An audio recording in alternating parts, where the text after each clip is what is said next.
సర్కార్ సొమ్ము ఏదన్నా వస్తే గుట్టు సప్పుడు కాకుండా మింగేటోళ్ళు సర్కార్కు సంబంధించి ఏదన్నా పని జర్ర అటు ఇటు అయితే చాలు బట్ట కాల్చి మరీ ఘోరంగా బజాట్లు ఇజ్జద్దీస్తుంటారు. అందులో ఇప్పటి పోరలు దాన్ని హక్కులే అడగకుండా గిట్లా రీల్స్ చేసి బయట పెడతారు. మళ్ళీ వీళ్ళ పనిని ఎక్కిరిచ్చినట్టు అనుకోవాలనా లేక ప్రశ్నిస్తారు అనుకోవాలనా? ఎటూ సమజైతే లేదేందబ్బా. ఓరక్కో ఇదెక్కడి మాస్రా మావా రైలు బండిల చేతులు పట్టుకొని నిలబడ్డాడు. ఆహా ఇన్స్టా చుక్కలున్నట్టుర్లే రీల్స్ చేసుకుంటారు. అంత బానే ఉంది గాని వానేడికెళ్ళి పడుతుందా అని చూస్తురులే. మీదికెళ్లే వస్తుంది గాని రైలు మీది కప్పు చక్కగా లేక బయట పడుతున్న వాన నీళ్లు బండి లోపలికి పడ్డాయి. ఇక ఎట్లనో వాన శింకులు పడుతున్నాయి.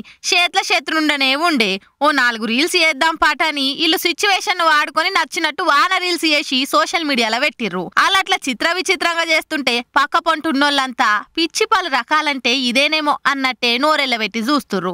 ఇంకొందరు మనమేమన్నా తక్కువనా అనుకురు కావచ్చు. అడవిల జలపాతాల కాడ దిగినట్టే ఆడ లీక్ అయి కిందికి గారుతున్న ఆ నీళ్ల దారతాన నిలబడి సెల్ఫీలు దిగుతుర్రు. ఇదంతా చూసినోళ్ళుండి అట్లుంది రైల్వే పనితనం. ఇంతగానం దిగజారిపోతున్నా సర్కారుగా అంతలేదు. ఎక్కిరిచేటోళ్లకు ఇంకెక్కువ సంధించినట్టే ఉంది ఇలా పనితనం అనుకుంటా రైల్వే వాళ్ళను సర్కారును ఆర్చుకుంటుర్రో మల్కా.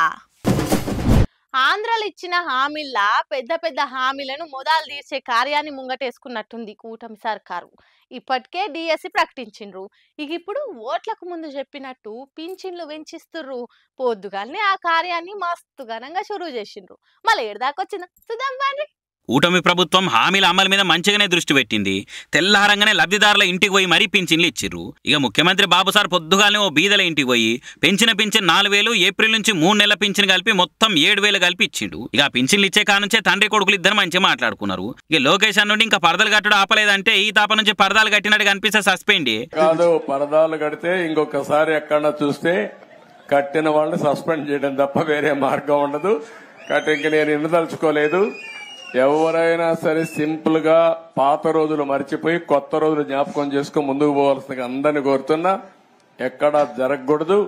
ఎవరైనా కంప్లైంట్ చేస్తే మాత్రం పనిష్మెంట్ తప్పదు. మీకు బీ క్లియర్. నేను అందుకే చెప్పా 95 ముఖ్యమంత్రిని చూస్తారని. 4.0 95 అది గుర్తుపెట్టుకోవాలి. 95లో ఒకసారి మీరు చరిత్ర గుర్తుపెట్టుకోవాలి. అప్పుడు నువ్వు కూడా కుర్రాడివి, నీకు కూడా ఐడియా లేదు. అప్పుడు నా చరిత్ర గుర్తుపెట్టుకుంటే హైదరాబాద్ లో బయలుదేరుతున్నానంటే రాష్ట్రం మొత్తం రెడ్ అలర్ట్ ఉండేది. అంత భయంకరంగా చేయను కానీ తప్పు చేస్తే మాత్రం ఎవరిని వదిలిపెట్టను. ఉంటే మా మైండ్ అంతా మార్చుకోవాలి. అందుకే 95 అన్నా నేను. 95 CBN 1.0 నాట్ 4. అది రిపిటేషన్ వస్తుంది. ఇప్పుడు ఇక్కడ మంత్రులకు ఉంటుంది, ఎమ్మెల్యేలకు ఉంటుంది, అందరికీ ఉంటుంది. మీరు 1995 నాటి సీఎంను చూస్తారు. వెర్షన్ 4.0 అని మస్తుగా చెప్పుకొచ్చిండు బాబు సారు. ఇక అట్లనే ఆడబిడ్డల జోలికి వస్తే వాళ్ళకి అది లాస్ట్ బర్త్డే అవుతుందని బాలయ్య వల్ల వార్నింగ్ ఇచ్చిండు. ఇక సీఎం సార్ ఇట్లా వంచితే మంత్రి నిమ్మలరామన్న చూడురి ఓ లబ్ధిదారుని ఇంటికి పోయి ఆడ మంచంలో పడ్డ పేషెంట్ ఉంటే లేపి మరీ కాళ్ళు గడిగి పింఛన్ ఇచ్చిండు. డ్రామాయోసులు అవసరమా సార్ అని చూసిన వాళ్ళు దెప్పొడుస్తున్నారు. ఇటువంటి పబ్లిసిటీ స్టాంట్లు చూస్తుంటే మీకేం అనిపేది కావచ్చు కానీ చూసేటోళ్ళకే ఓ కారం వస్తుంది అన్నట్టుగా కామెంట్లు పెడుతున్నారు. ఇక ఆ సంగతి అటుంచితే పెంచిన పింఛన్లతోటైతే జనం అయితే మస్తు ఖుషి అవుతున్నారు.